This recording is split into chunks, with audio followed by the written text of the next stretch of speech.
two birds. Once upon a time, there lived a beautiful bird in the forests of Udhampur. She lived happily with her friends and neighbors on a wise old banyan tree. She loved the forest for it provided ample food and places to fly around. One year, she gave birth to two little birds. The newborn lived in a nest she built on the tree. She cared for her babies deeply and loved them very much. The tree, too, spread out its branches lovingly around the babies. Day and night she cared for them and fed them well. Alas, one unfortunate day, the forest experienced a storm like never before. Thunder, lightning, strong winds scared all the birds and animals. Many trees got uprooted. The bird hid in her nest, trying to feel secure and praying fervently. Suddenly, a heavy branch broke and came crashing down. The bird was killed instantly. The kids were saved though.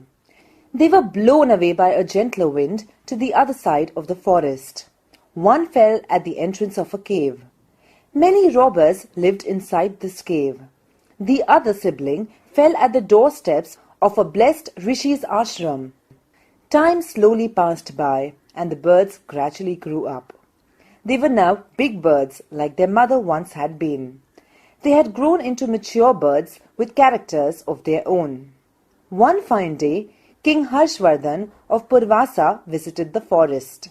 He was a well-known hunter and wanted to hunt a game. He was busy chasing a deer and in the process went deep into the forest while chasing the deer.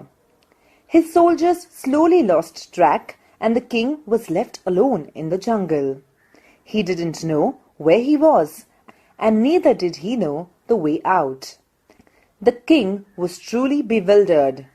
He was tired after the long day and hungry too. He had reached the other end of the forest. He decided to take a break and sat down under a huge shady banyan tree. He was taken aback when he heard someone say, "Hey, come quickly! There's someone under the banyan tree. He has a horse and is wearing fine jewels. Take his things away before he rides away."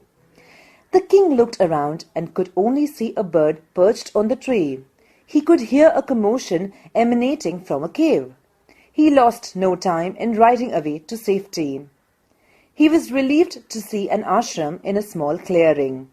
He could see many ascetics going about their work. King Harshvardhan tethered his horse near the stream.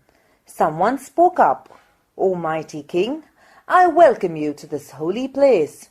You look tired. Please take rest. Rishi Agastya will be back soon. You can have this water. You do look thirsty."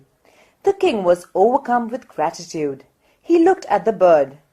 It looked very similar to the one he had seen some time back on the banyan tree. The bird read his thoughts and said, "I think you have recently come across my brother. He has made friends with the robbers and behaves like them. I am sorry if he misbehaved with you." The rishi entered the ashram and saw the king standing there. He welcomed the king warmly and invited him to the cottage for dinner.